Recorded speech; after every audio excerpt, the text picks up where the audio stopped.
Close your eyes. No, really, trust me, close your eyes. Now, if your eyes are closed, I want you to imagine the face of the one person that you love the most. Imagine their eyes, their smile, the way sometimes the sunlight falls on their face. Remember that image. Now imagine they are feeling really, really sad. They're feeling depressed and down and low. What are the words you'll tell them? Mentally, say those words to them and try and remember what you said. Now imagine that they've had a horrible day. Nothing went right. What will you tell them now? Say those words to them mentally and remember the words again. Now imagine that somebody said something terrible to them, something that made them cry, something that made them feel horrible about themselves. What will you tell them to comfort them? What are your words going to be? Mentally say those words and again remember those words. Now, if you've done this activity, open your eyes. Okay, so here are my guesses. As a part of the survey and research for this video, I did this same activity with 27 people. And let me guess what their answers were, because your answers, I'm sure, are going to be similar to theirs. When I asked you to name or to imagine the person that you love the most, your choices probably were either a parent, a sibling, a spouse, or a child. 90% people, I'm sure, fall within this category. Now, when I asked you to say words of kindness and gratitude and love to these people that would comfort and console these people, here are some of the things that people said. I love you, you're beautiful. Don't feel bad, things are going to get much better. I trust you. I'm always by your side. I am going to be there for you forever. You are the best. Am I correct? I think I am. You know, however, what stood out to me was that in both of these answers, number one, not even one respondent to my survey named themselves as the person that they love the most. And number two, all the beautiful words of generosity, of kindness, of love that they used for the other person, they would never really use for themselves. What does this tell me? This tells me that we as people are perfectly capable of loving. We are perfectly capable of giving. However, very often we don't express love to the one person who's listening to us all the time, to the one person who can hear every thought in our heads, and that is we ourselves. Very often we don't tell ourselves the most positive words, the most happy words. Very often we don't change the narratives for ourselves in our heads. And today in this video, I'm going to tell you why that's important and how we can actually do that. So why do we do this? Why are we as a species like this? To understand this, I went back to my childhood. You see, as a child, I was extremely self-centered. In fact, you could call me selfish. But today, when I look back, I think that as a child, I was in my default mode, which was to love myself. However, when I was 3.5 years old, my sister was born. Everyone started telling me, you must learn to share, give to your sister, be sharing, be caring. Sharing was so glorified that became the most important thing that I had to do in my life. Hence, sharing became second nature to me, even if sometimes I didn't want to. I'm also Indian. In India, the saffron color of our national flag stands for courage and sacrifice. As a child, I realized courage wasn't something I would do very well. However, sacrifice I could do. I could be very sacrificing. I could be very virtuous. So sacrifice became my second default mode. And I realized this growing up. Selfishness or taking care of yourself, sometimes misunderstood, were vilified, and sacrifice, however unwillingly you did it, was glorified. And that became my default mode. I realized that I was willing to take care of others. I was willing to sacrifice for others. My parents came first. My siblings came first. My in-laws came first. My husband came first. My son came first. My clients came first. My neighbor came first. Heck, even my neighbor's clients' sons, husbands, in-laws came first. You see what I'm talking about? I'm talking about myself becoming a person who put everybody first, so much so that Mansi always came last. That Mansi was always invisible to myself. Let me give you an example. Look at it like this. As a child, I had a little camera. I loved my camera. It was my most favorite thing. I knew one day I would use it and I would become a big photographer. That camera was used so often that it was kept on my dressing table. I used it really almost every day.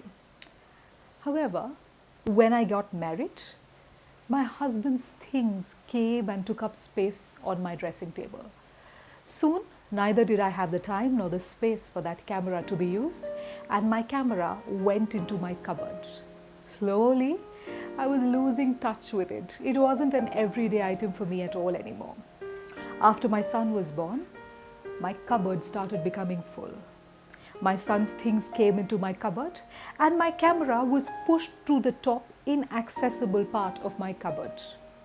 Soon I realized, just like I had kept it away, I had lost touch with it, and I had lost touch with a very integral part of me, a part of me that was about my dreams and my emotions. Again, my thoughts, my dreams, my emotions came last somehow, just like that forgotten camera. But you know what? The strange thing is, this is not just my story, this is not just your story. This is the story of every such boy who kicks that football for one last time because society expects him to grow up and to be a man. This is the story of every woman who loves ice cream, but who will very willingly give it away to her son who's going to be having her third cup when she hasn't even tried what it tastes like.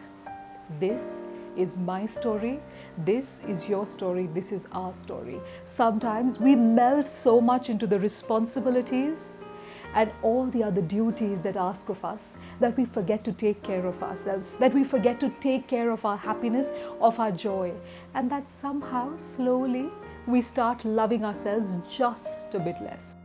So why should we love ourselves, and why should we love ourselves a bit more? You know, because this is how I understand it. Love and joy and happiness are like a cup. You need to pour into the cup, and the cup needs to overflow. You need to be like this cup that is overflowing. If you don't feel happy about yourself, you can never make anybody else feel happy. If you don't feel full of joy every day of your life, you can't really spread joy to anybody at all. And if you don't feel divine love for yourself, for everything that you are, you'll never be able to spread love in the world. Now the question is, how do we love ourselves? As we start working consciously towards a journey of self-love, there are two things we must keep in mind. Number one, change your mindset. A lot of times people feel that loving them is somebody else's responsibility. It's your son's responsibility, it's your spouse's responsibility, it's your parents' responsibility. Absolutely not. Loving yourself is your own responsibility. Only you can do that, and that is a conscious decision and a conscious choice that you need to make every single day. It is nobody else's responsibility at all. In fact, I think one of the most painful regrets that people have in life is that I gave up this for that person, yet they don't cherish me enough, yet they don't love me enough, yet I don't feel so fulfilled. Isn't it true that so many girls and women around the world give up their dreams and their careers and their goals and loving themselves for the sake of their child, and yet when they grow up, they feel unfulfilled? Because it's not fair to push the responsibility of your happiness on those tiny shoulders of your child. They don't have to make you happy. You have to consciously decide to make yourself happy so that you can make others happy around you as well. The second thing we need to keep in mind is that love is an action word. It's a verb. You don't just feel abstract love. You must do love. I love you. I am doing something. What does this tell us? We must act every single day that we love ourselves. It's not enough to say, I probably love myself. I'm nice. I love me. That's not sufficient at all.